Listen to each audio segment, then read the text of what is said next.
Barrel.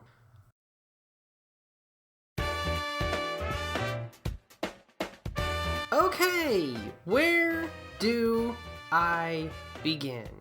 I guess I should begin at the beginning, but today's subject isn't exactly where this franchise began. No, Atelier began in 1997 with the release of Atelier Marie, the Alchemist of Salzburg, a title whose recently announced remake will be arriving this summer. With that in mind, I figured it would be best to start on one of my big goals for the channel, reviewing every single game in the series. My history with the franchise goes back years when I first picked up Manakemia 2 from a GameStop bargain bin because, I don't know, the name sounded cool. And yeah, I really do need to get some kind of reproduction case for this. I need to do that. Its combination of appealing character designs, fun cast, and the unique alchemy system made me a fan, and it's been a goal of mine to collect every entry released in English.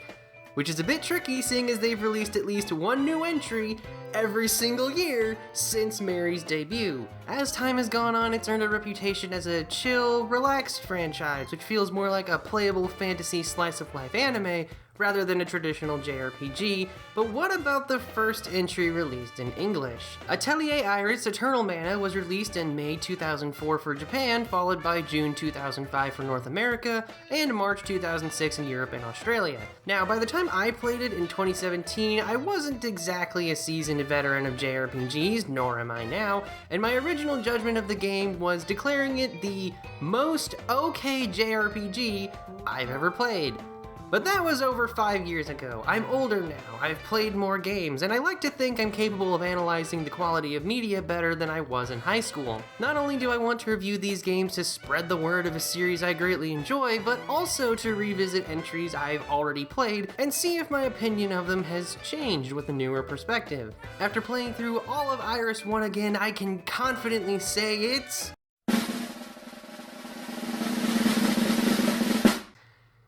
still just okay, but like a little bit better okay. It's a bit better okay. The intro certainly feels like mid-2000s JRPG, looking like an Adventure Quest world ad with better animation and backgrounds. Seriously, this shot looks like it could be recreated in an old version of the Flash engine. What were you doing, Gust? Starting the game, we're shown the two main characters, Klain and Lita, reminiscing about the day they met, which brings us to the actual start of the story. Why we couldn't just start there, I really have no idea. There's a cat girl witch, some elemental beings talking about mana, and an obviously evil man talking to himself about an item called the Ruby Prism, because I guess he just wants to tell us how evil he is. Right off the bat, there's quite the contrast with modern Atelier, since the focus of the games has shifted away from story and towards characters and interactions performing a general list of tasks. You'd be forgiven for thinking it's always been that way, but no, Atelier Iris 1 is a textbook definition of a JRPG with all the trappings that come with it.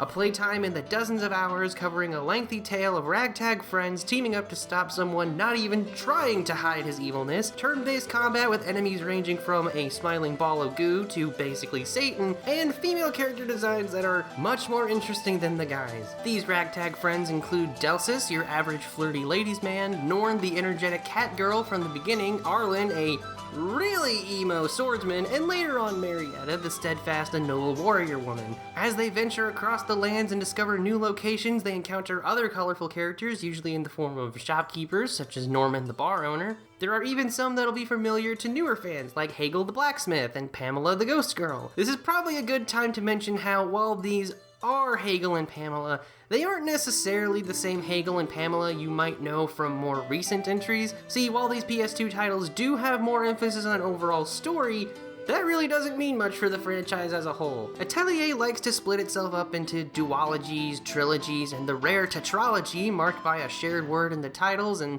some recurring characters, and never really relate to each other aside from a few staple cast members and themes. Except within the Irish trilogy, the games have even less in common between all three titles. So when I say Eternal Mana and its trilogy mates have a greater narrative focus than the modern titles, don't think that means the story is super in-depth and requires you to play all three.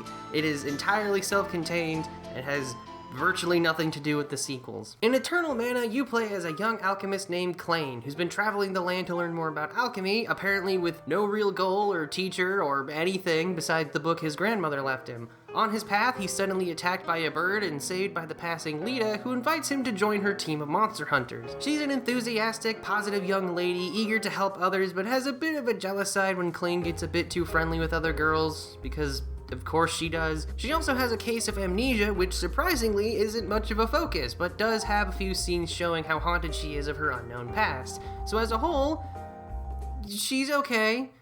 Later on, you're joined by Deltus, a flirtatious archer with a penchant for ladies and alcohol. He has a laid-back demeanor and gets called out by Lita for his lazy attitude, but proves to be a loyal ally when the time comes. He's also okay.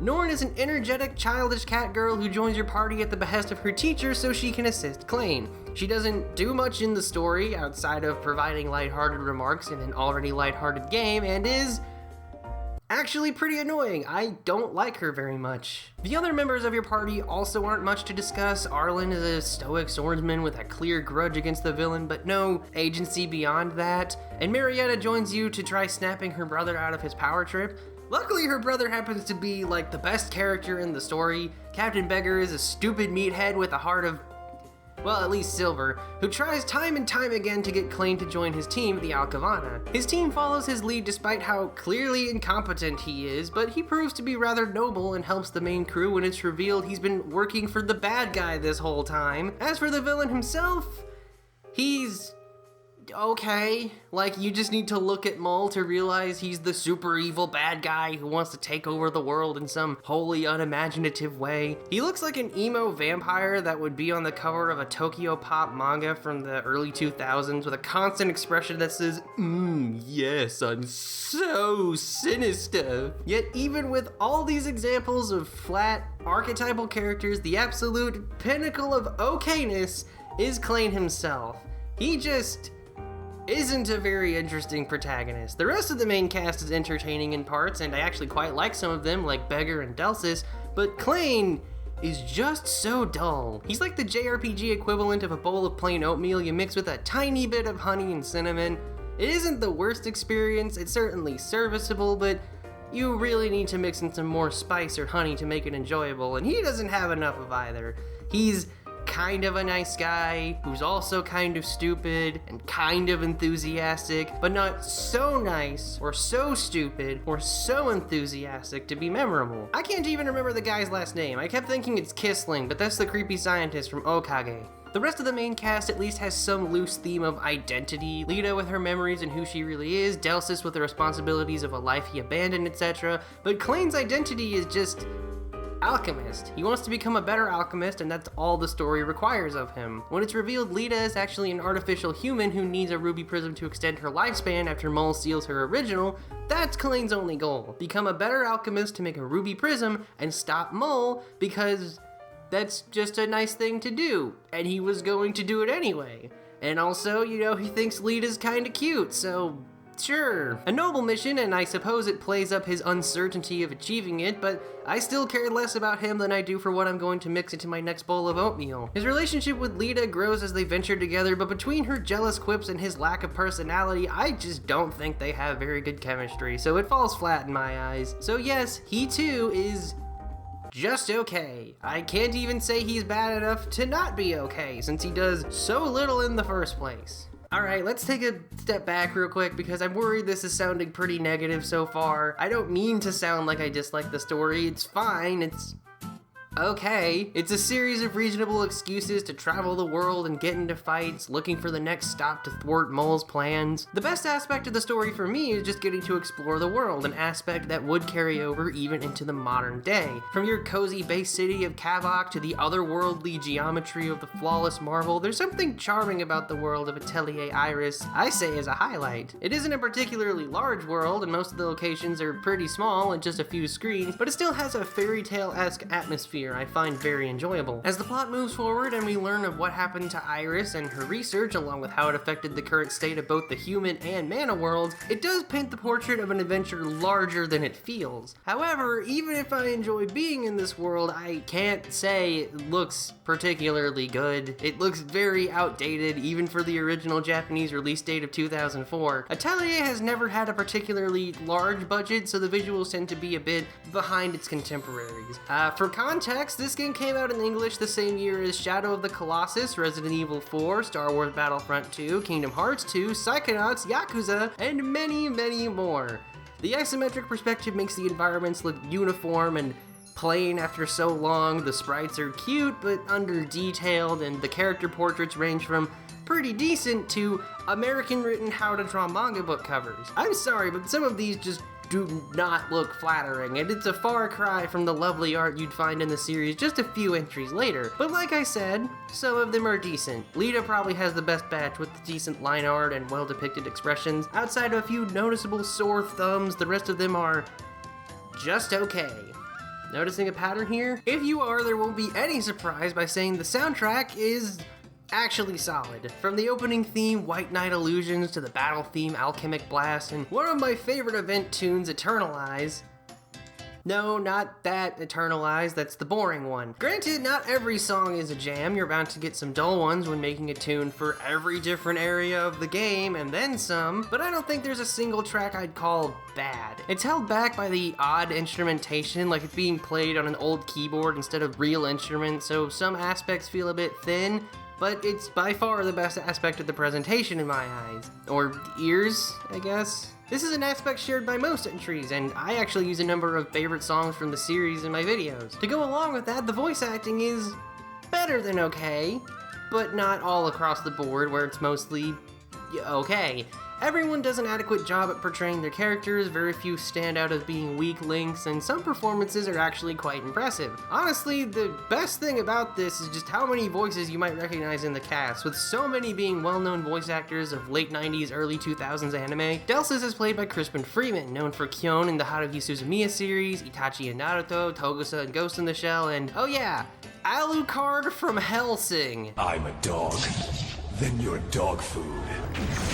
Lita is voiced by Wendy Lee, the same as Faye Valentine from Cowboy Bebop, Haruhi herself, Konata Izumi in Lucky Star, and like a billion other things. But the absolute wildest casting choice for me is Arlen being voiced by Steve Blum, who is just straight up doing the Spike Spiegel voice. It rushed me. I didn't have much choice. Fight me. Perhaps then you'll understand. I love the kind of woman that can kick my ass. Klein himself is portrayed by Grant George, whom you might recognize as Izuru Kira from Bleach. I just wish the audio wouldn't keep cutting out. So many voice lines are cut short for some reason. What kind of jobs do you have for me? Oh,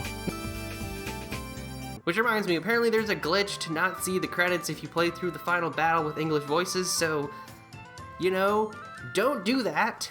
But that's enough about presentation. How about that combat? Well, it's okay.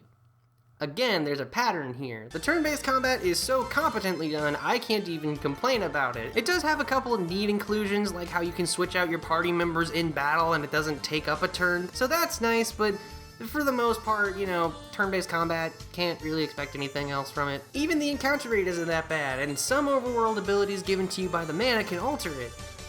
Alright, the mana. Honestly, the combat is the least interesting aspect of the gameplay. It's made better by all the other mechanics at your disposal. It's like a piece of plain toast, and like everything else is jelly and butter, and in case you can't tell, I'm hungry while I'm voicing this. The best jar of jelly being a series trademark element, alchemy.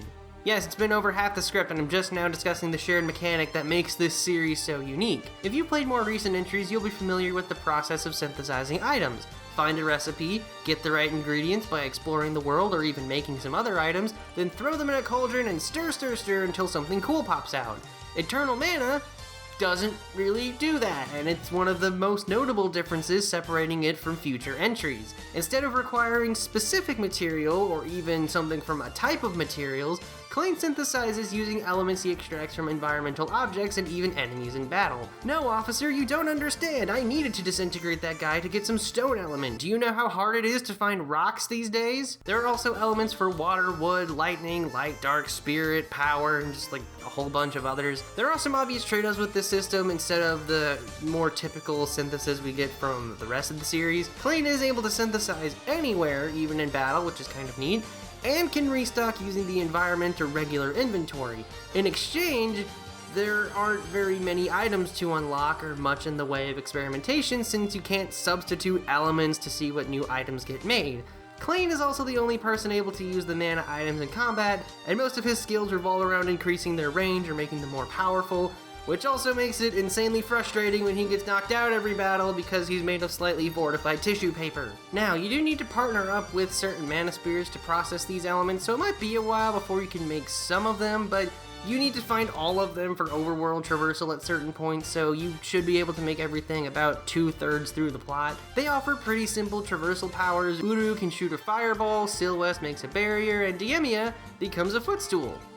The mighty power of the stone mana, everyone, the natural embodiment of all rocks. Later on, you find the rare aroma material letting you upgrade mana spirits. Why you use aroma instead of power?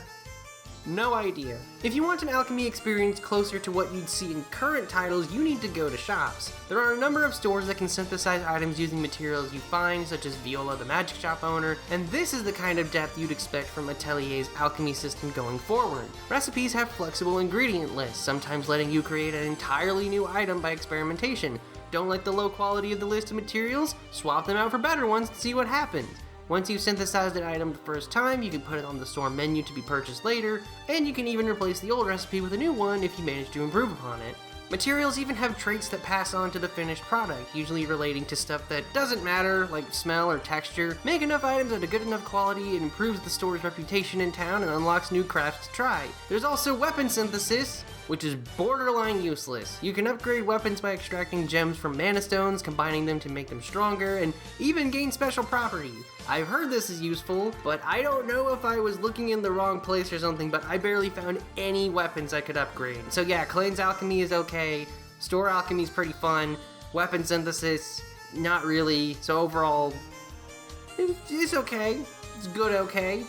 But it's still just okay. Between all these elements, the characters, the world, the presentation, and of course the alchemy, Atelier Iris manages to be a decent little JRPG that's enjoyable without giving many surprises. Writing this script, it feels like I might come across as overly negative, as if Eternal Mana is so much less than modern games in the series and not worth your time, which to be fair, it is. Even as a big fan of the franchise, as an advocate for Atelier, I can't say I would play this again if given the option of other entries, or even other JRPGs out of the time. It does have a lot of charming aspects, like the power letting you turn into a tiny rabbit, but as a whole, it's just lacking a sort of energy or creative spark it needs to be truly memorable. The story is a succession of go here and find a thing, then go here and find a thing, okay, now go here and find a thing. Which is the plot of basically any JRPG, sure, but it should never feel like you're completing a checklist. That's why I didn't really talk a whole lot about the plot, because if I just tell you the basic setup, you know exactly what to expect. You're gonna go around to a bunch of different places to try and solve the mystery of what you need to do next in order to go to the next place, and then just repeat the process until you get to the final boss and defeat him with friendship. The world and its people bring it up a little bit, but not enough to save the experience, and while alchemy is totally cool and the signature mechanic of the franchise, this iteration of it doesn't provide enough variables or experimentation to make it much fun outside of the shops. All of that said, I don't think this game is bad. If anything, it is perfectly adequate. A 6, maybe even a 6.5 out of 10, middle of the road, acceptable, passable, milquetoast, a textbook example of what JRPGs could be, have been, and were at the time. The budget and yearly schedule of the team has its obvious drawbacks like the dated graphics and lackluster character portraits, but there are elements that make it worth your time if you're a fan of the series. The character interactions are still a main focus of the plot, and a few cutscenes did get a chuckle out of me. Meow. Could you sleep in my bed with me? I get so lonely at night. Zeldalia always slept next to me. Meow. But I can't. The ESRB would go nuts. As I said in my previous video on the Voice of Cards games, I like turn-based combat systems, and Eternal Mana has enough surrounding mechanics to make it not get too tiring. The soundtrack is good. Like, it's just a good soundtrack, look it up. If you're an Atelier fan who's never experienced the earlier titles, I definitely think it has a certain kind of appeal for its place in history and elements that would be carried over into future titles. But that's the key phrase, isn't it? If you're an Atelier fan. Can I recommend Atelier Iris Eternal Mana if you aren't already a fan of the series? No. Have you been listening to what I've said up to now? This game is not anything particularly special, and to say it's worth playing over not only other Atelier games, but JRPGs on the PS2 and other systems, would be a flat out lie. Is this game bad? No. Is it good enough to track down a copy or boot up an emulator with no context of the rest of the series? Also no. Like I've been saying throughout this whole video, Atelier Iris Eternal Mana is just okay. And that's fine. A game doesn't need to be a life-changing tour de force to be worth your time, and I enjoy the time I spent with this game. What's holding me back is the fact that I have context. I play all of these games and can appreciate the differences that make this entry different from the other ones I know today. Without that experience, without that context, I don't imagine I would give this game much time, let alone reach the end. Kinda stinks to, finally start on this series and just be like, yeah, this first entry is not particularly good. And then I started thinking, okay, can I suggest this as a sort of filler game to play between bigger titles? Let's say you're some super big JRPG fanatic and want to marathon Persona 5 Royale, Dragon Quest XI's, and I don't know, Octopath Traveler 2 back to back to back. Maybe you want something to space those out, something that doesn't require as much time but still fills that void of an old school turn-based JRPG to keep you ticking along. Would this be worth playing in that very specific instance? No, because Guardians Crusade exists and you should play that game anyway. Seriously, play Guardians Crusade, it's great and takes 10 hours less than Eternal Mana. Okay, but that only covers the first gap. What about the second? Is it worth playing in that even more specific instance? To that I say, no, because the sequel exists. And that's where things get really fun.